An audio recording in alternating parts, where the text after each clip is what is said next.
Welcome to another edition of Answers Network. I'm your host, Alan Cardoza, and each week, this show will address many ways of creating greater health, joy, and love for you and your loved ones.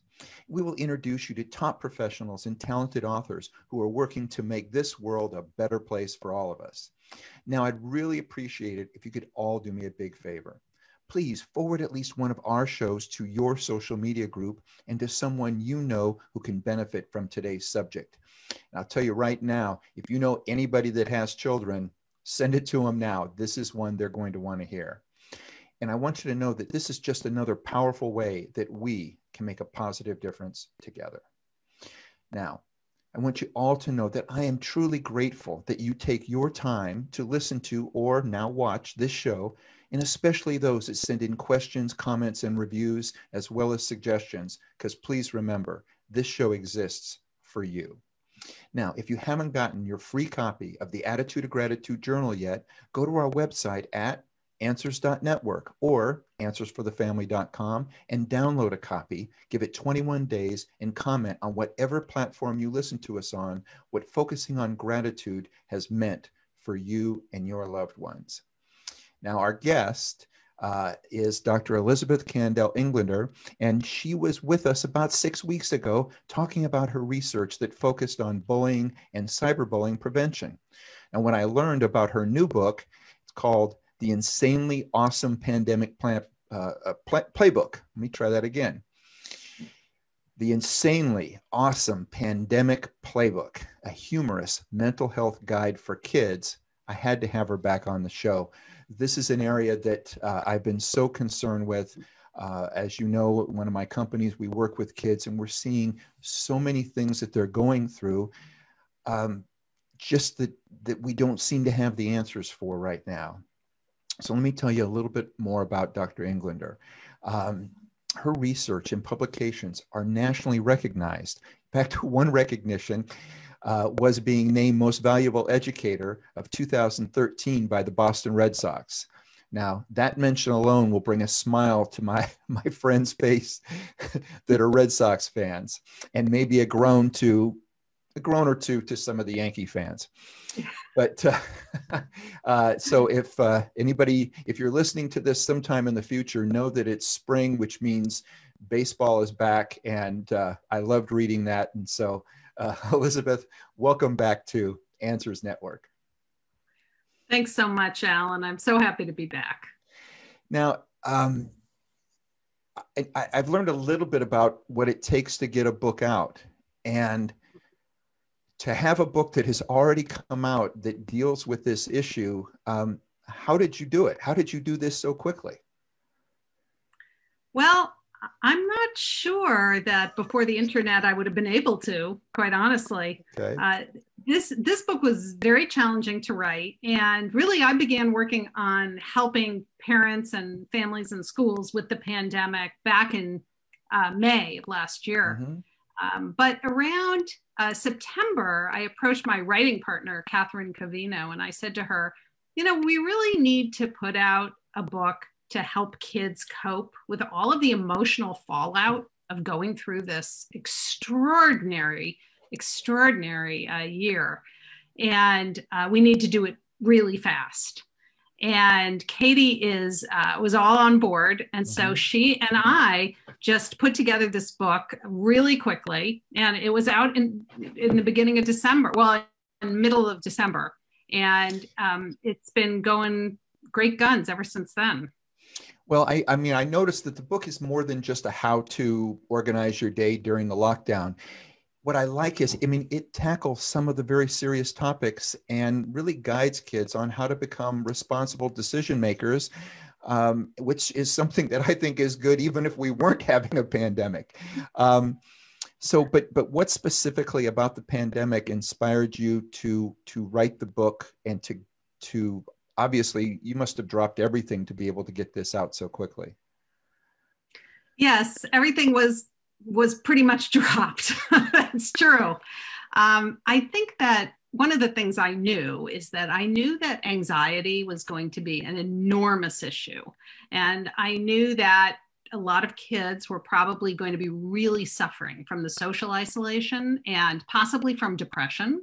Mm-hmm. And there was some data that really suggested that things were going south in terms of kids' mental health. So I wanted a book that would really rope kids in, but in a positive way, would mm-hmm. teach them the language so they knew the words for what we were talking about. What does anxiety mean? Mm-hmm. What does risk mean? What does 6 feet apart mean? What do these things really mean? We throw them around, but a lot of times they confuse children. So we wanted to do that. And Katie is really great at bringing a really sharp sort of 9-year-old sense of humor. And we got a 12-year-old to illustrate it. So the pictures are really accessible to kids because a kid made them. Sure. And that it just came together really, really well. I'm very happy with it. And by the way, Alan, these are all of the issues that kids are experiencing during the pandemic, but there are going to be a lot of issues, particularly anxiety, that are going to be coming up after we begin to go back to a more typical life. Kids are not just going to be able to turn around on a dime. So we're in the middle right now of writing a follow-up for this, for the whole idea of how do you integrate back into regular life. I think that's perfect because I could not agree more. And again, I deal a lot within the mental health industry, and I'm hearing the same thing. I'm hearing that, not only is there a problem now, but they are gearing up for the problems that they anticipate once we come out of this. Now, as you were writing it, was there a particular age group that you were thinking about or that you were trying to reach, or one that you recommend? Or, there's a particular age group that you think should be reading it? Or is there also then an age group to where maybe we as adults should be reading it to them? Well, it's geared towards kids aged 7 to 11.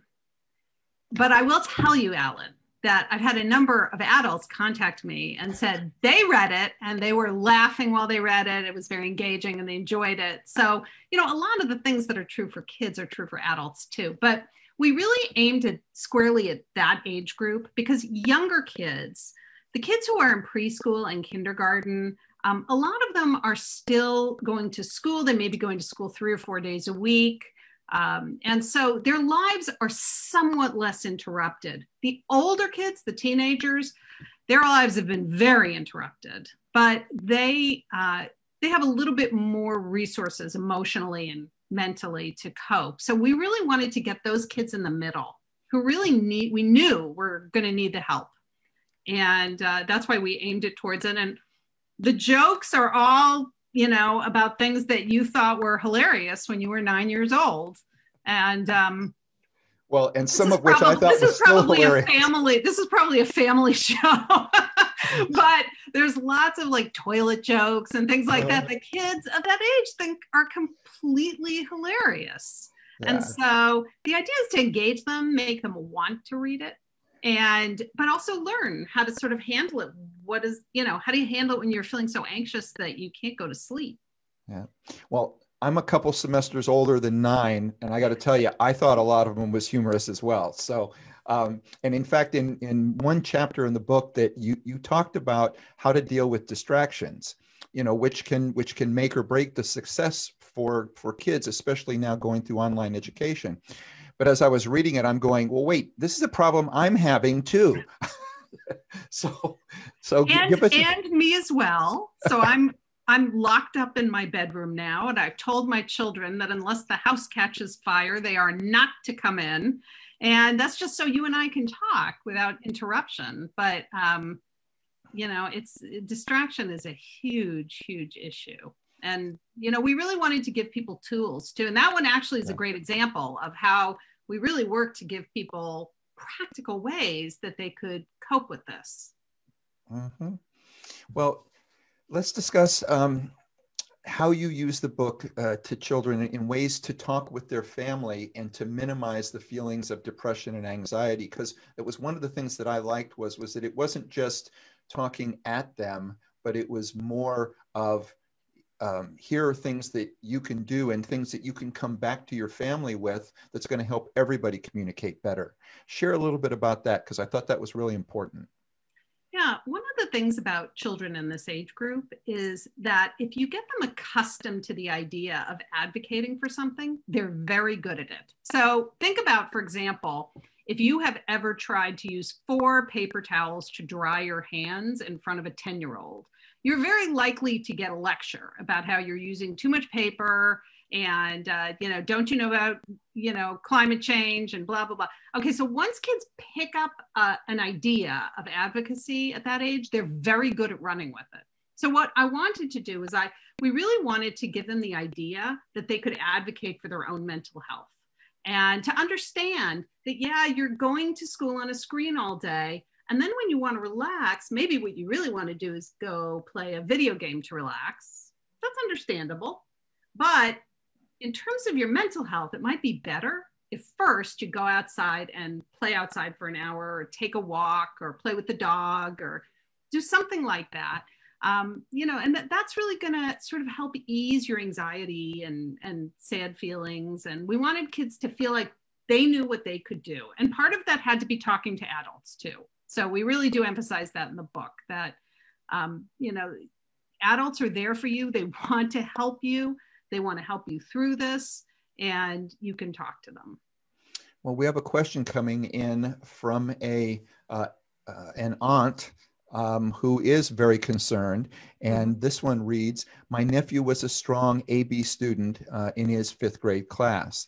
Since our state was placed in lockdown almost a year ago, his grades have fallen into the CD range. His mother is very distressed because at every turn she finds him playing video games and texting with his friends rather than doing his schoolwork.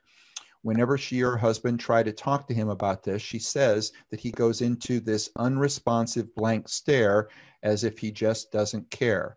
Would your book be of help to them at this stage? It's from Turner in Colorado. Yeah, that's a great question. And I think you're right to be concerned. But I do think the book would help because it really talks about managing screens and managing screen times.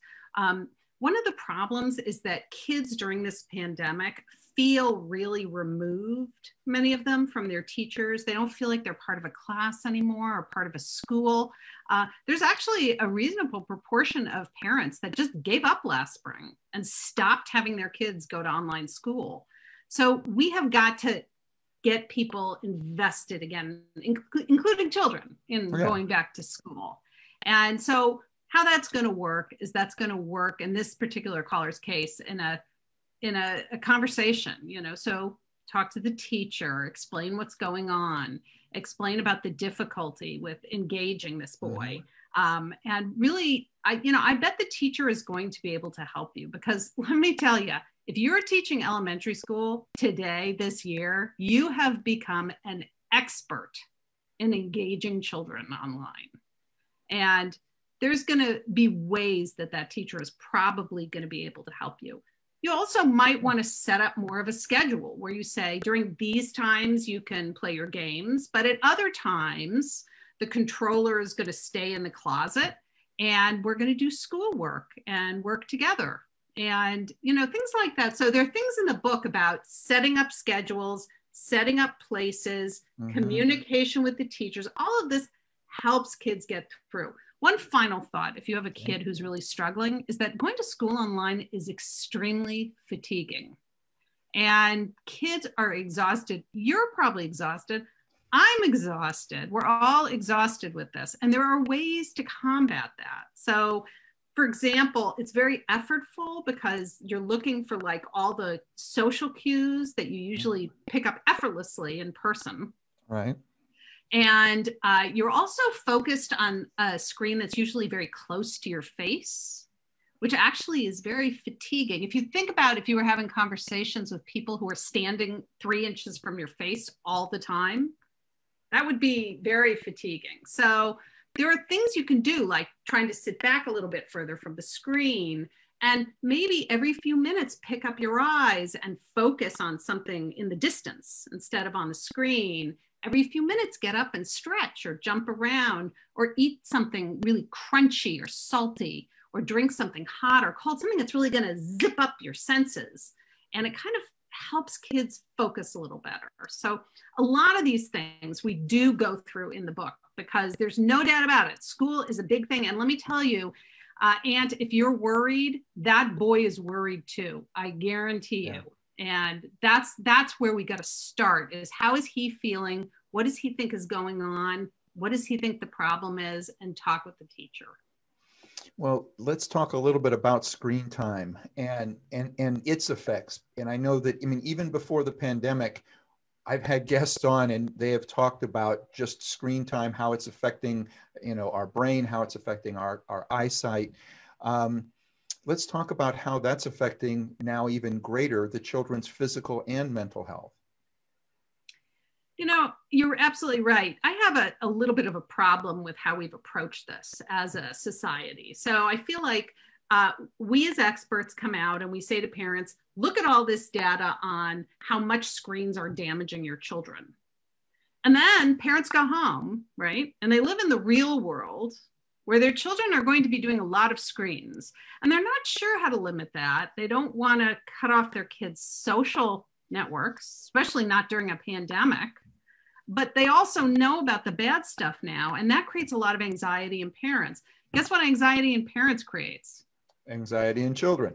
That's right. So you can see that I don't want help from experts to feed into that anxiety loop. I don't want that. So let's flip this on its head. Let's say focus instead on carving out pockets of time and places where you're doing no screens. So you say, okay, every day at dinner we eat every day at 6 o'clock, we eat dinner. At 5 o'clock, we're going to start preparing dinner. All the screens are off and everyone's going to come to the kitchen and we're going to talk and we're going to help each other. We're all going to make dinner together and then we're going to sit down and we're going to eat it, right? And you've carved out that time. Maybe you have time in the afternoon where you say, we're all going to go outside for an hour, all of us together. And we're going to run around and shriek and get fresh air and, you know, really, really make the most of that hour. Carve out these pockets of time. You can set rules like, say, before a certain hour, no screens, or after a certain hour, no screens. The point is that I think it's more helpful to carve out those pockets of time and place rather than flipping it on its head and making parents sort of anxious every time they see their child in front of a screen, you know, that their child's brain is going to start oozing out through their ears and they're losing SAT points by the minute. You know, remember that most of what we hear in the media is about extremes. And what we have to do is we have to focus on living in the middle. Absolutely. That is so well said. I love that. And it actually made me think of there was a comment that came in after a show. This has probably been about 2 years ago. And we had done a show on screen time.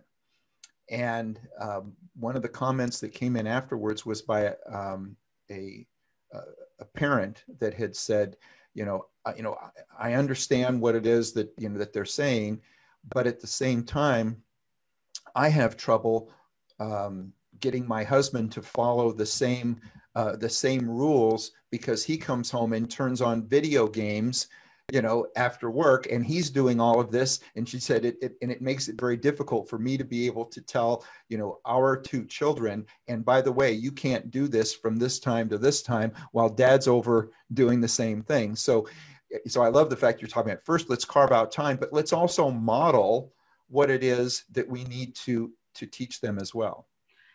No, absolutely. It's great if you can model it. It really is. But I also do want to remind parents of something. The same rules don't always apply to you as apply to the kids. So generally speaking, for example, parents have the best bedroom in the house. Why? Because they are the ones who work. They're the ones who earn the money, provide the house, kids get littler bedroom. That's usually how it works.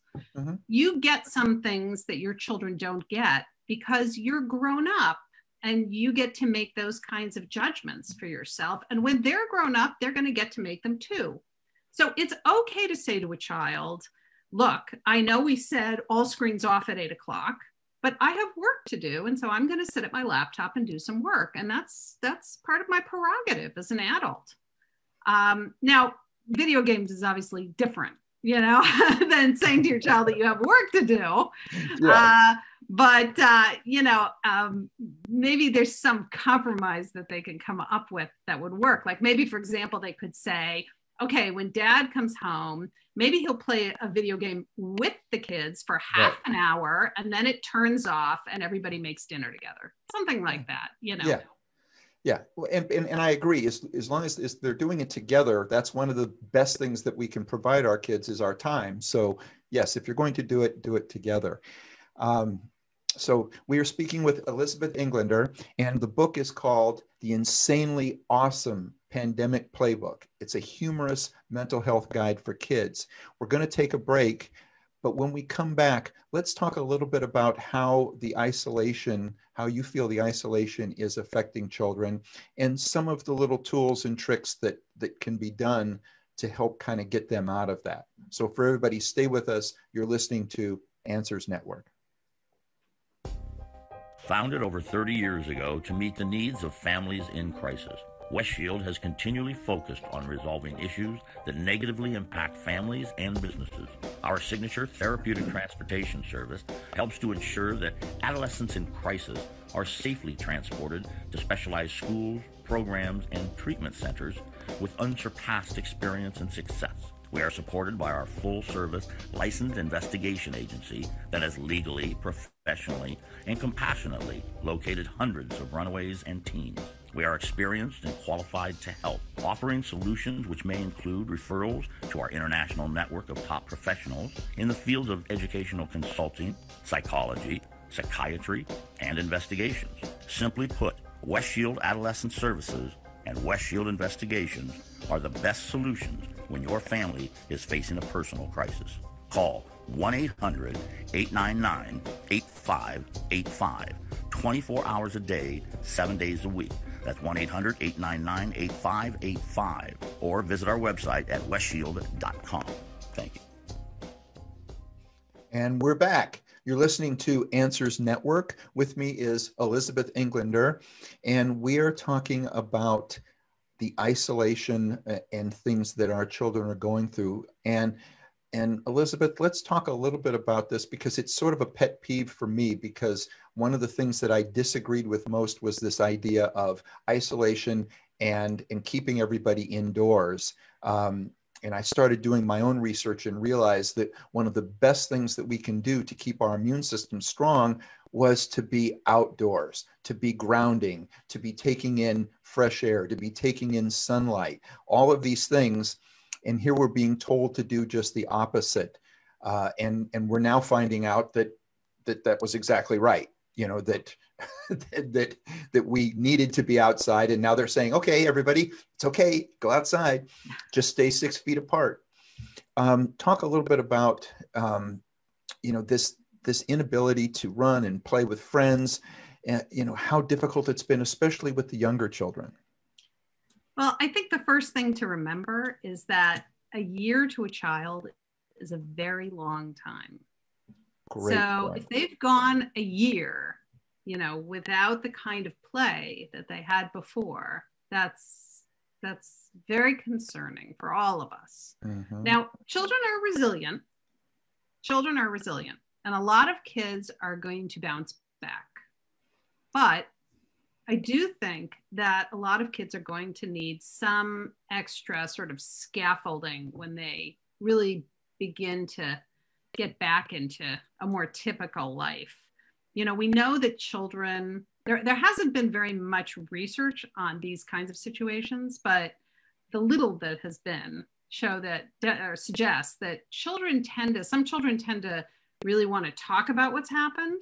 Other children tend to really want to withdraw and not talk. Mm-hmm. Kids cope really differently. And we're going to have to think about how our kids are coping and how we're going to help them, how we're going to talk about what they're worried about. one of the things that this book doesn't really deal with, that we're dealing with in the follow-up, is the whole idea of when you go back into real life, how you sort of feel kind of weirdly anxious. And I talk in the preface about my own experience. One of my kids actually did contract the virus and was quarantined for 2 weeks, and how we were so excited to see him again, but then when the day came, it was like we were all sort of weirdly anxious. Like, is this okay? Is it safe? I mean, logically we knew it was safe, but the point is that I really feel like this year has done a number on the emotions of kids and all of their social skills, all the things that they hone in their social play. A lot of those are going to be really depleted. And so we're going to have to hold their hand and walk them back through some of this. We're going to have to say, it's okay if you feel a little weird. It's okay. That's normal. We, in the new book, we're talking about what does it mean to anticipate something, and to understand that, it's not perfect. We're all really excited, but life wasn't perfect before. It's not going to be again. To think about sort of how to handle it when you see your friend in school that you haven't seen in a year. How do you handle that? That's a really anxious and kind of weird feeling. And kids are going to need to do that. Their play skills are going to be reduced, and they may need some coaching, and some real hands-on help. But I really think that adults can help them with this. And I'm very optimistic that a lot of kids with a little bit of extra care, a little bit of more knowledge, a little bit more understanding, they're going to bounce back. It'll take a while, but I certainly hope so. But I also agree that for the most part, we as humans, we are resilient, and we've been through a lot of worse things, in our history, and have gotten through it. So I know that we will get through this. But I love the fact that you are providing these tools for people to help us get through it. And the other thing that's going to happen is that there's a lot of people having some real financial hardships. So when they're able to go back to work, I think a lot of people are going to really try to make hay while they can. Well, I don't know if there's going to be another wave, so we're going to work to try to get caught back up to where we were, which is then going to make it even tougher on the kids. So having the tools like you're providing with this book and with the follow-up one, thank you. This is a double trauma, because kids are traumatized by the whole virus, the virus being out there, which is a scary thing to a child. But also financial problems. Adults tend to think that kids don't notice financial issues or they don't care about financial issues. I guarantee you that's not the case. If you've been sitting around the kitchen table at night really worried about how you're going to pay your bills, believe me, the kids have picked up on this. And so, this has really been a double whammy. I think that's one of the reasons why we're seeing so much anxiety as we're coming out of it. Yeah. Speaking of that, we have another question coming in, comment. This one says, between myself, my brother, and 2 sisters, we have 8 elementary and tween age kids. Even though they are all back in school part-time, they cannot participate in sports, and the distancing and the masks are upsetting them terribly. I have a copy of your book ordered that I am passing on to my siblings at our next gathering. And I'm so very happy to see a book dedicated to this specific problem that we are continuing to face. A couple of us will be listening to the show and look forward to learning more about the book directly from you during the interview. It says, thank you. And this is from Maryland in Delaware. Well, that's always great to hear, because when you work in this kind of thing where you're trying to help people get through difficult things, it's wonderful to hear that something you do is useful. And I really do think they'll find it useful. As with every book, not every single point is going to resonate with every single child. But I guarantee you that some of these points are really going to resonate with some of these kids. I mean, thinking about not having seen their friends, not being able to play sports, and how different school is, right? How different it is. Kids are all distanced. They all have to wear masks. They don't walk around the school, right? They stay put in one location. And all of that, all of that really has changed the school experience. It's really important to understand that school is a really different place, even though, kids are back part-time in many places. It's still a really different experience than it used to be. And that was one of our goals, is to give kids the language so that they say, okay, now that's what I'm talking about. And why do I have to wear a mask, right? Why do I have to wear it? I don't like wearing it. I don't understand what they're talking about. And so the purpose of the book is to teach them, why do we wear a mask? Why? And what do we mean by risk? So we describe, when we teach risk in this book, the way we teach it is we say to the kids, imagine that you slathered yourself with butter and went out into the backyard to play on your slip and slide. That might be fun, right? A buttered slip and slide. That might be really fun. But there's some risks associated with it. For one thing, you might become like the lunch for a group of ants or something, right? And you'll be gross. And I mean, the point is to understand that there are things about what you do that can make it better or make it worse. And so you use a silly example because it makes the kids laugh and it gets them to read the book and enjoy reading the book. But then they understand the concept. We say to kids, if you're in an elevator during COVID, if you're in an elevator with your mom, that's, how safe is that? That's probably pretty safe. But what if you're in an elevator with 10 people who are having a yodeling and hugging contest? That's probably not so safe. So, that's the idea. Like, that's sort of how you teach them to think about risk and what we mean by it. And we talk about the fact that different families are going to have different risks. So it can't be like, Jared's family lets them do this. That's not going to work, because every family has different risks and every family has to decide for themselves. Yeah. It's interesting you brought up hugging, because I think that's another one of the things that is, that has disappeared. And I think it's something that is so important to our mental health. I think we, as humans, that is something we need to have, that closeness. We need to have that touch. And for those people that are, that are married or that have a significant other that they live with, and they've decided that within their home, they can get these hugs. But I think that with teens that may not feel comfortable with that, with mom and dad or something like that, they now have no other outlet to be able to do this. And I'm so frustrated over the fact that we're not focusing more on the fact that what can we do now to help them deal with the fact that this is going to change their mental health. Yeah, and it's actually a really interesting question. I mean, there's a whole continuum of things, right? So there's actually hugging somebody, there's just being in the same room with somebody, there's being near to somebody, versus then there's being online. And these things are all different, and they all affect our mental health differently, right? You don't really understand so well why.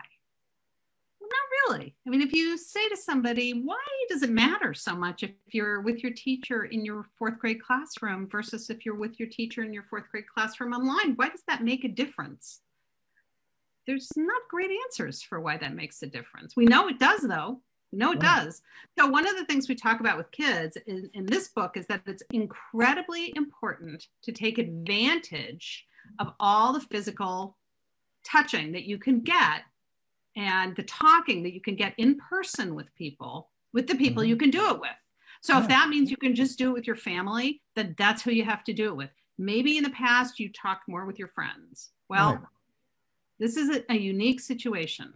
And talking to kids, talking to parents, sitting down and eating dinner together is really, really important. For one thing, too, it's not just the physicality and the mental health aspect of it. Those are the times when kids are going to be practicing their social skills, and they're going to need them when we come out of this. So, you may not be the A-list choice, but you're there and you're available. So no, I think that's a great point. And I think even within that, these decisions, and which is why, and just telling everybody, I mean, I love how the book is it's a workbook, so it has questions, it has answers, it has suggestions.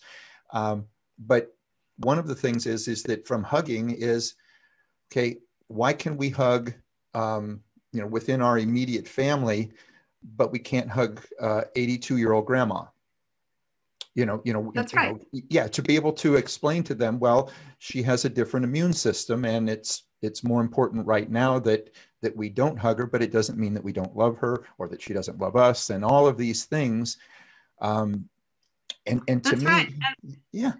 Sorry, go ahead. No. And I was going to say, these should also be things that in school they should be addressing. If we're going to be online, why not have them also address why we have to be online, why we're doing this, and why we're going to come out of this and everything's going to be okay. But instead, if they turn on the news or anything else, all they're getting is the doom and gloom,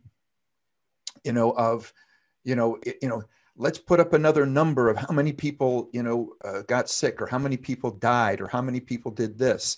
They're not putting up the numbers of here's the 99.7% of people that had, that didn't die, or here's the percentage of people that, that didn't have symptoms, or that now, and I know in Germany, they have people that once you've had it, they're actually, taking some of that person's blood, and they were using it to, to immunize quite a few other people, to where now somebody that actually had it sort of felt like they were doing something good for 3 other people.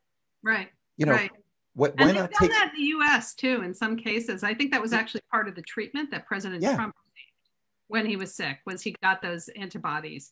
But the point is that I think is really important to understand is that risk is a relative thing. So for example, this part of the book, there's something called the riskometer, which is what we show the kids. We say to the kids, risk is not like a light switch. It's not like there's risk or there's no risk. That's not what it's like. It's like a riskometer, might be a little higher, might be a little lower.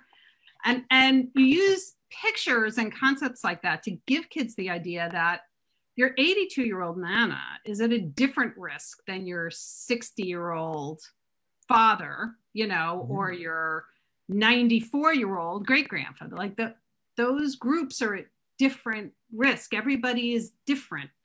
And that helps you understand. I think that helps kids understand why they can't always go and hug people that they might want to hug. But there's also an emotional element to this, Alan, because it's a big loss. This is a big loss.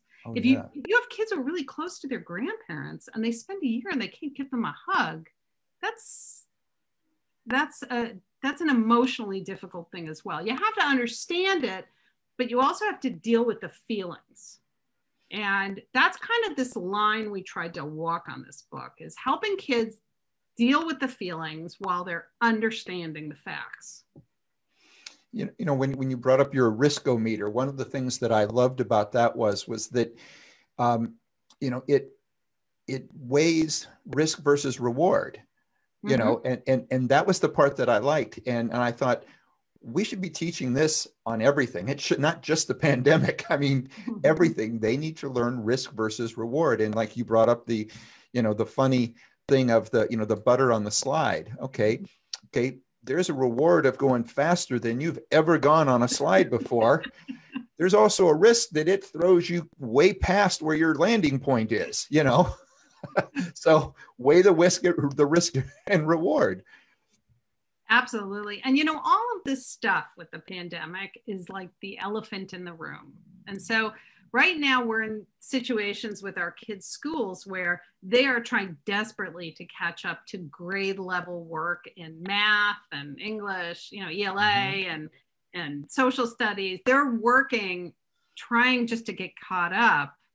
But sooner or later, we're going to have to talk to kids in a more deliberate way about what happened during this year. What happened? What happened to all of us?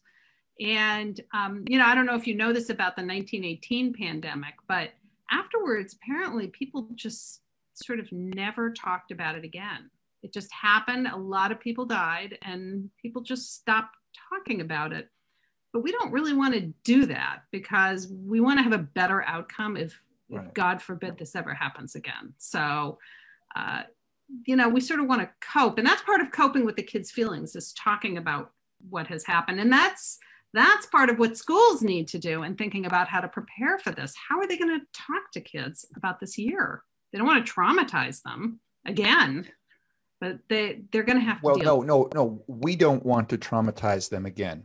I'm not sure that everybody else has the same the same agenda, but I want to give people the benefit of the doubt. I know.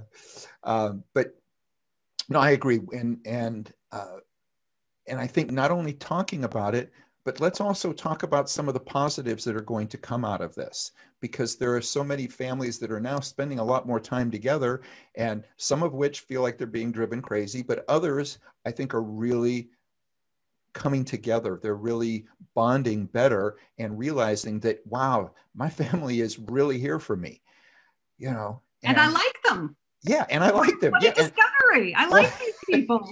Yeah. It's like, wow, that can actually be funny sometimes. Yeah. No, there's definitely been positives. And, in some ways we may come out of this much better. I mean, as a society, these kids are going to, certainly kids and parents appreciate school and teachers, I think, in a way that they haven't for quite a long time. And that is a big deal. So to really say, hey, I appreciate this is gonna transform some schools. I am certain of that. Yeah. I think that a lot of adults are going to say, I thought I had to go to work 5 days a week, but now I realize I could do it if I go into the office 3 days a week, and I could work at home the other 2 days a week, and that could make my life a lot easier and a lot less stressful. Well, exactly. And working from home is then being there when the kids get home. Right. Being there when the kids get home, being there if they happen to be sick, anything like that. It just takes a lot of the stress off. So I think that there are going to be ways that we will come out of this. And there's no doubt that people are going to say that they feel closer with their families. And what a wonderful thing that is. Definitely. I think we were kind of on the road to that anyway, actually. One of the changes we've noticed in teenagers in my research over the years is they do seem to be getting closer to families. And I think that has something to do with social media and maybe not feeling quite as close to their friends. So they've sort of pivoted more towards families. But I think that this pandemic sealed the deal. I think now people are going to really appreciate their families. Well, nice. while we're talking about positives and while we're talking about fun things that can come out of this, describe for us some of the fun activities that you suggest for kids and their families in the book, because I found some of them to be brilliant, I thought. Well, thank you. That's lovely to hear. So we do have things like funny fill-ins, and we have kids asking their parents questions about things. And by the way, this book has a parents guide that comes with, that is a complimentary thing that gives you more activities and gives you things like discussion questions and sort of summary, adult level summaries of what we teach in the segments. We also have an activity book, which is just things like coloring and, word finding puzzles and, poems and things like that, that just for activities that kids, if you want to get your kids off the screens for a little bit, it gives them a paper book they can do some of this stuff in. And let's give them the website that they can go to where they can get more of these accessories. So they're all on Amazon, but if you want a shortcut, you can go to insanelyawesomebooks.com. Okay. All right. So that's Insanely Awesome Books. If you're driving out there, you can go to our website, theanswers.network, and we'll make sure that that's on there as well. And again, we've got a couple minutes. What's your favorite fun activity that you put in there that works best for you? I think for me, the most fun activity is the fill-ins, which are just silly, and it's a way to get kids to laugh. And so you take something that you want them to remember from the chapter, like let's say you want them to remember, you know, that 6 feet is about the length of a computer power cord, or it's about the length of a man standing up, something like that.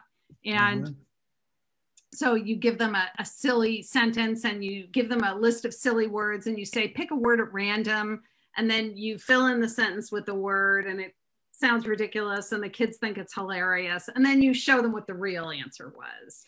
And that kind of thing kind of helps it gel, but it's also a lot of fun for the kids. They really enjoy it. And we also like the idea of asking the old folks, because it really pulls in their parents and gets them going. And yeah, as long as parents can sort of take being called an old folk, which most parents can, it's not that big a deal. But you know, it's kind of a nice way to get parents and kids talking together about some of these issues, which is really, really key. And you know, one of the things I always say to parents is, you do not have to have all the answers. Don't think you have to have all the answers. All you have to do is be the person in their lives who's willing to listen to them and to talk to them and to give them your opinion and to ask them for their opinion and to teach them sort of how to think through a thought, you know, how to think through a question they have. But you don't have to know the answer. I think parents today are too focused on that, and it makes them very anxious that they don't have all the answers in such a complicated world. But children have never, all the kids we've studied, and I have now studied tens of thousands of children, like more than that in my career. And they never say, oh, my parents are great because they have all the answers. That's never what they say. What they say is, my parents are great because they talk to me. That's it. Yeah, or they listen to me.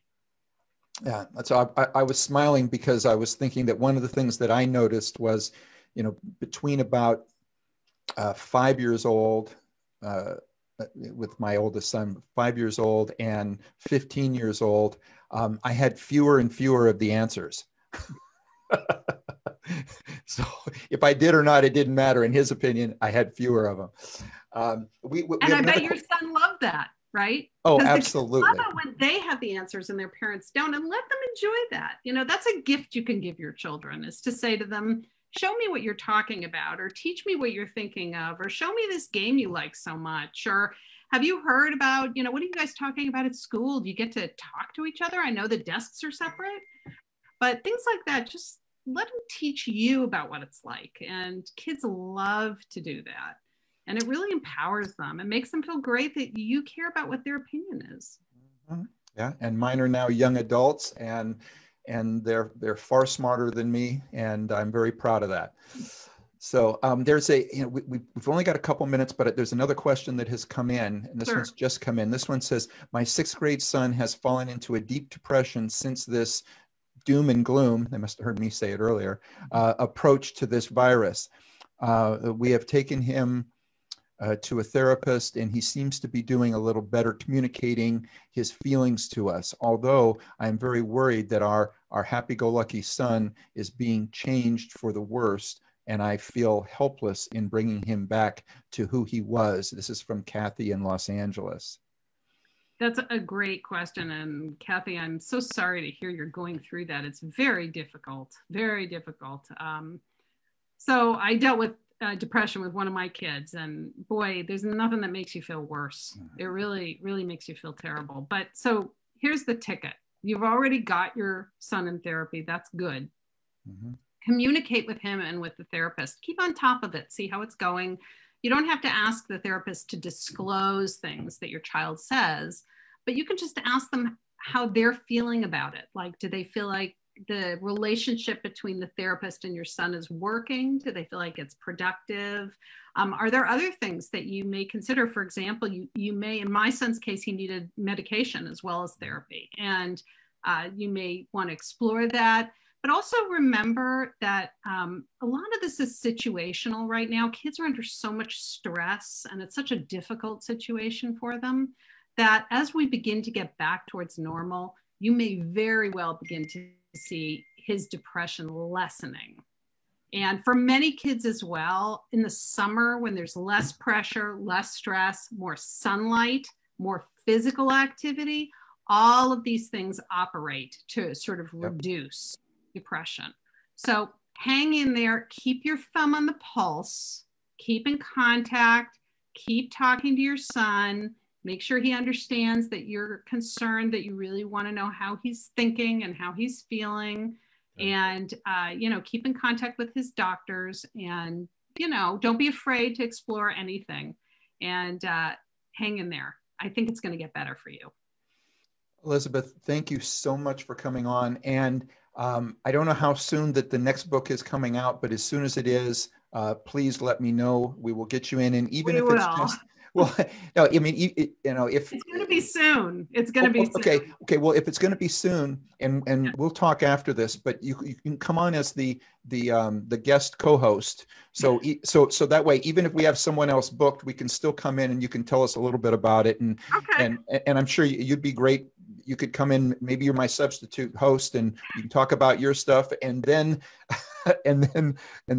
talk about whichever guest that is. But thank you so much. I love what you're doing. Keep it up. I think that this is so important that we provide everything we can to help our young people right now.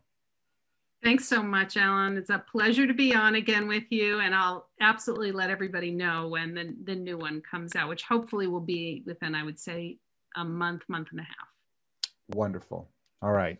And for everybody else out there, please join us next Monday when we will be discussing a very interesting new book.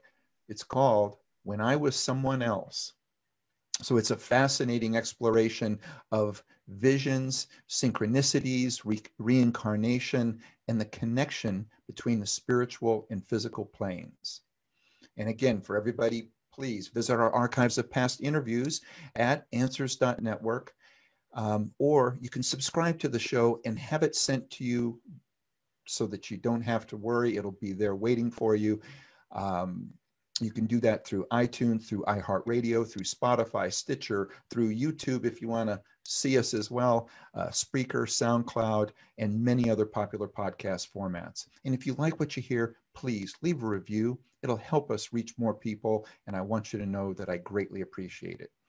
Next time you're on Facebook or Twitter, please remember, stop by our page, check out some of our latest posts, and if you like them, please like us and continue to spread the word. And for everybody out there, be good human beings, and be with us again next week on Answers Network.